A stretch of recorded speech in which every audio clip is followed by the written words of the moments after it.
So there's another 650, there's another 650, and there's another 650. Joe, there's a pattern emerging here of Origin Labo, 650 horsepower. 75 miles. It's sort of becoming like a McLaren, like just that's the standard model that comes out of Queen M Sport. Just roll them out the door in the production line.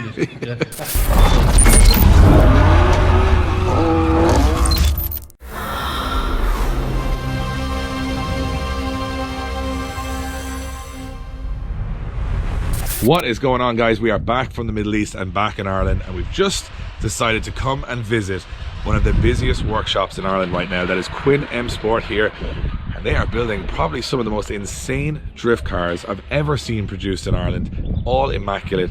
And before we get to the first round of the Drift Games Nationals and the Drift Games Extreme brought to you by Link ECU, I had to come here and check this out for myself. We're going to take a step inside. We've got some stars from the drift world here as well, who are just putting some final preparations to their cars, and you guys will get to see them before we see the final finished product at the events later this year. So let's check it out, let's talk to the guys, and let's check out some of these amazing machines. Before we even head inside, I just want to check out this incredible 180 SX outside, a drift car for one of the amateur competitions in the Drift Games Championship, and Joe Doyle's car, which is currently, and probably by the time this video goes out, has been won by somebody else, but he's taken a year out of competition, mostly because of how busy he is fixing everything else in here.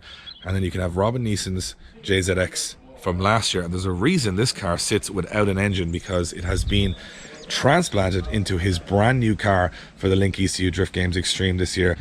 But what we've come to look at is the car everybody's been waiting for, which is Dwayne McKeever's brand new refreshed 180 SX. Dwayne, we got a little tour around the car, or maybe we should get Joe Doyle to give us a tour around the car, because I'm not sure who knows more about this at this point. Joe, what's going on? What's happening? So you're the busiest man in drifting right now, trying to finish about 15 cars at the one time. So you took Dwayne's car. Yeah, finally I got my hands on Dwayne's car. Yeah, so you've been giving out about Dwayne's car for a couple of years, saying it needs a Joe Doyle touch. Yeah. And right now it looks a little bit shinier and snazzier than it's ever looked, Dwayne. And this is for, obviously, Drift Masters this year, your first step into Europe. It's nice feeling like this, because I'm sure by this time next year it's not going to look like this. It's going to be down here, Right. and Joe's going to be trying to patch it and fix it up again for the following year. But So talk us through what's changing with the car this year as opposed to last year. So it's the same chassis, am I right? yeah, the exact same chassis. New wheels sponsored me by CM Wheels.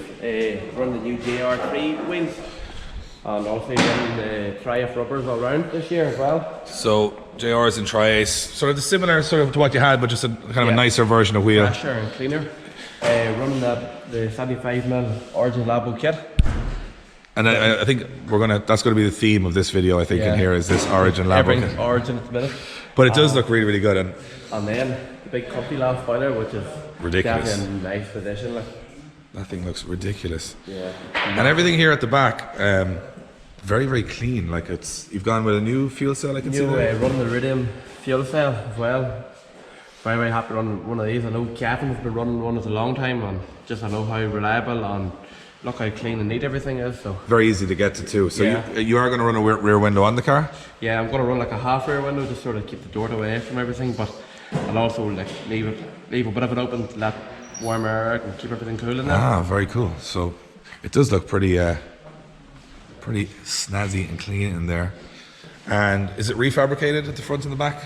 Yes, Joe done fabrication on the rear, because I used to have full rear arches, so Joe cut away basically how much is allowed to be cut away and retubed all the corners. So I'm bracketed, and we also fitted a new rear panel because last year I got a good beating. So yeah, well, you know what, it did its job last year. And obviously everything inside now is sparkly and white and very, very clean. It's almost a shame to even sit in the car. Well, that's the problem with drift cars, right, Dwayne? At the start of the year, you're so particular about everything, and then you do 3 laps of a track, and then all this goes out the window. I'm putting on the tyres under the rims now, and like trying not to mark the rims and stuff like. But like, and you know the tyre changers at events are going to think the exact same thing.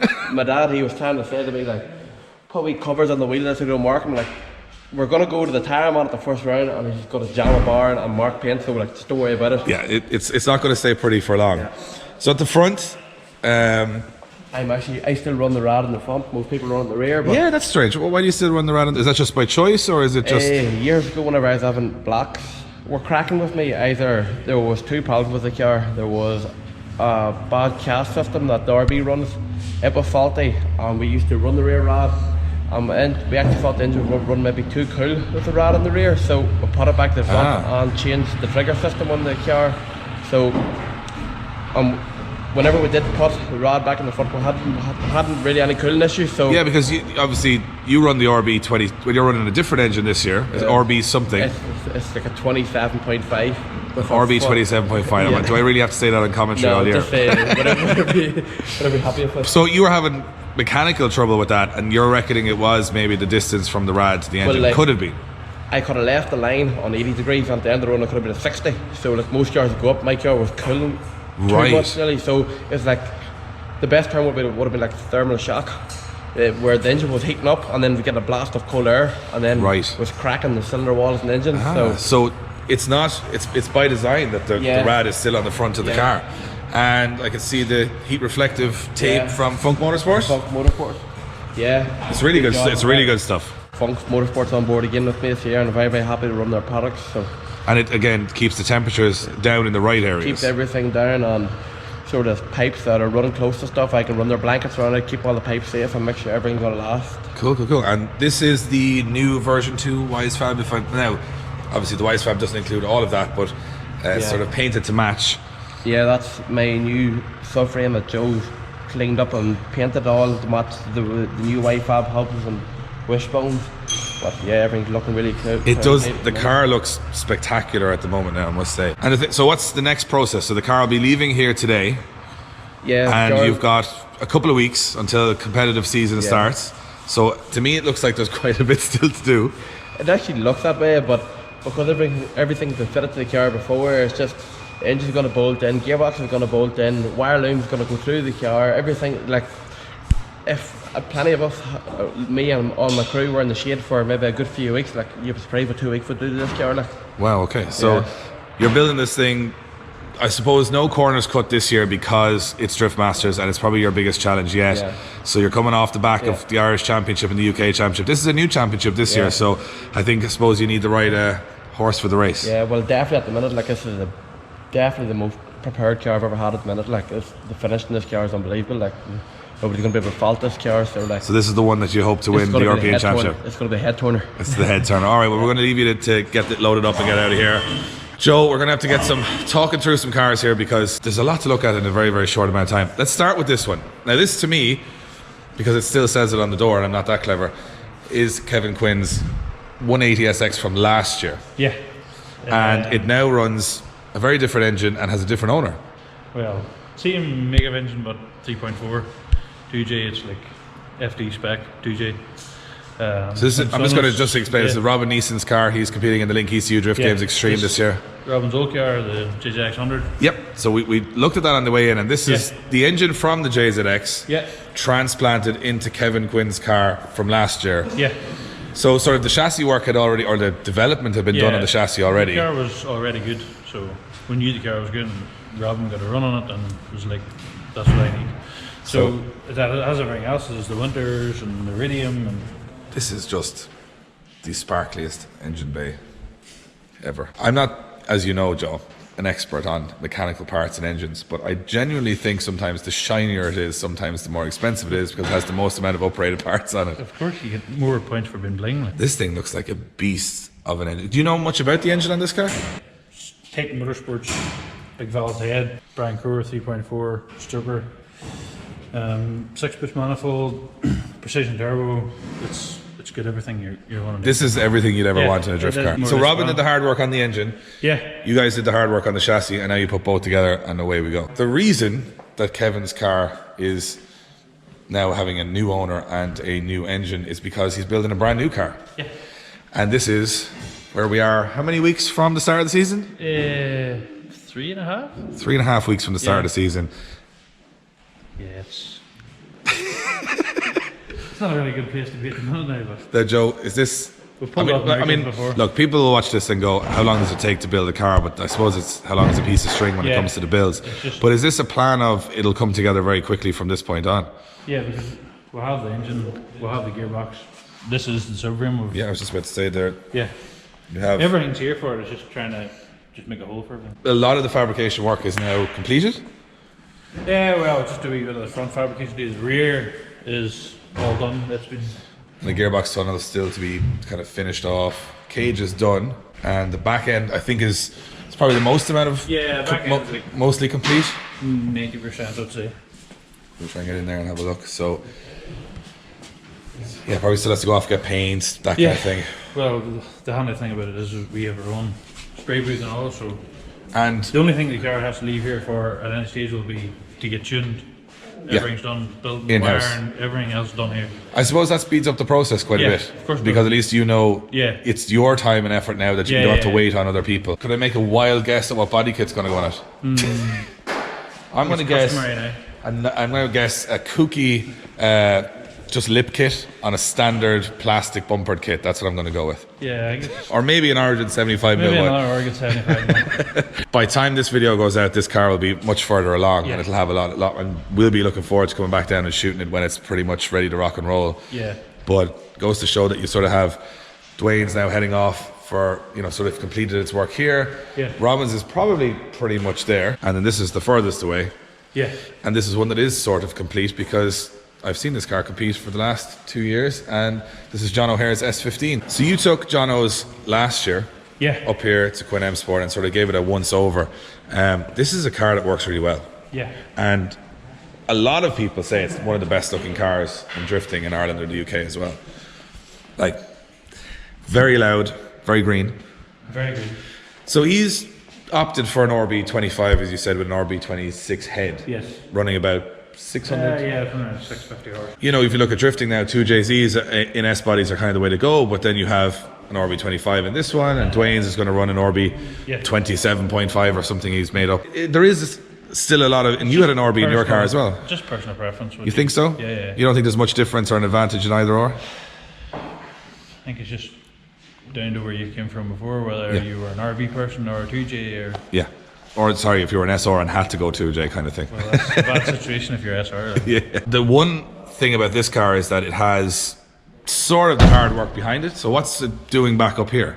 Just usual start of season maintenance, gear oil, fluids, check everything, alignment, just checking the car is ready to go for the season ahead in the truck games, extreme. And this is a big step up from this year, moving to the pro class. So his first year in the pro class, so. And he had a very strong year in the Pro-Am last year, so I think he's going to probably fit in very, very well. He's definitely got the car for it. The car just needs to settle himself. Yeah, just needs to calm down a little bit and he'll be fine. So from a guy that's starting off his pro career to a man that sort of defined the pro career is the last car in the garage, which is owned by the legend Paul Conlon. Now, initially when I walked in, I wouldn't be able to tell this was Paul Conlon's car. It looks unbelievable in red. Yeah, get the nice thing is sometimes when you can see the car before the graphics go on, because you actually get an appreciation of, I think sometimes, in my opinion, drift cars don't get the appreciation road cars do. I know, because you can't see the kit. You can't really see everything because there's so much graphics going on and there's so much kind of over the top everything else going on and smoke and everything. But when you see them like this, if this was someone's road car in Ireland, it would be one of the nicest road cars in the country. The same with even John O's, or if you imagine Dwayne's car pulling up, in the middle of town, these would be like the nicest looking cars around. But because they're drift cars, people sort of see them a different way. Yeah, you just see the stickers. But you forget that. Yeah, because when they turn up to the first round, you see it completed. But when you see them like this, you get a little bit more. I think you get a bit more appreciation because they are a beautiful, painted, spotless, polished car before all the madness ensues for the year. I think the days of just landing with a car painted with an aerosol tint is long gone. Well, that's your fault, Joe, because you've started producing cars like this. Now everybody wants shiny, nice cars. That was the plan. Like, we never wanted to start completely changing the sport. We just make it nicer. Yeah, and I think it definitely is visually nicer to look at a car like this in photos or videos or anything. So Paul's car, it worked pretty good last year. I mean, he's had some mechanical issues in the past. That's why you should have let the car off. He had a few mechanical issues and he just wanted to get rid of all that. Yeah. So we changed the look of the car, and it's actually got a new extreme clutch, new G-force dog box as well. Okay, so he's upgraded sort of the drivetrain, the look of the car, again, the maintenance, the alignment, all that kind of stuff. The usual start of season maintenance. Paul, he sort of complained last year a little bit of just the car let him down at the wrong time. He wasn't feeling 100% a lot of the time, and now Well, I suppose hopefully that's a thing of the past. It's hard enough at and you've competed in the pro level, and you know the last thing you want to be worrying about is the reliability of your car, because it's so hard as it is. Whenever you pull up the lane, the last thing you want to be worrying about is something going to fall off or something going to break. So you just try to rid all that at the start of the season. Yeah, and I think, you know, over the 15 years or 16 years of Irish drifting, we've come a long way in terms of car preparation. Definitely. This car runs a 2JZ. Yeah. And big power 2JZ in this one. Yeah, it's 650 horses. It's a 650 horses, similar to John O'Hare's car. And can we get a look under the bonnet? Because I know somebody watching this video is going to be like, just looked at a car for 10 minutes and didn't even... There is Paul Conlon setup, 2JZ. There is a lot of horsepower in this shed right now, which probably more than any shed, I would imagine, in the country. Dwayne, what's the estimated figure? I would be happy if I had 850. 850? What do you reckon, Robin Neeson's car? It's good for 900 anyway.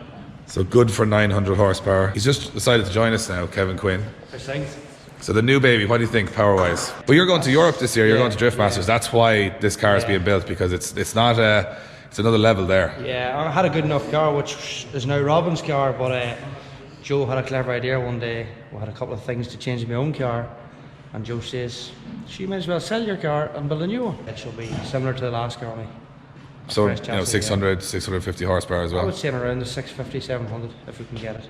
So there's another 650, there's another 650, and there's another 650. Joe, there's a pattern emerging here of Origin Labo, 650 horsepower. 75 miles. It's sort of becoming like a McLaren, like just that's the standard model that comes out of Quinn M Sport. Just roll them out the door in the production line. I know it's far from that, but thank you for taking the time today to show us through the cars. I'm sure anyone watching this at home is having a quick look around here and going, it's pretty much going to be impossible to not go to drift events this year with all of this machinery all going out to war. There you have it, guys, a tour of Quinn M Sport before the season starts for 2019. Some of the most insane machinery we've ever seen in Ireland is about to roll out of these doors in the next couple of weeks, so make sure you're at the events to see them make smoke for the first time. If you want to see more garage tours, if you want us to check in with more drivers, let us know in the comments, and of course hit that subscribe button and hit the notification bell to keep up to date with the full build-up for the Link ECU Drift Games Extreme and Link ECU Drift Games Nationals this year. We're counting down, just moments away from the championship, and I am one excited guy to see these cars make some noise. Oh, so we actually have The Wall of Shame. the Wall of Shame. This seems to be all of your stuff though, Kevin. So where's who else is on the Wall of Shame? Is it just you? And a bit of Dwayne. There's a small bit of Dwayne over here. Joe. Oh, and there's Joe.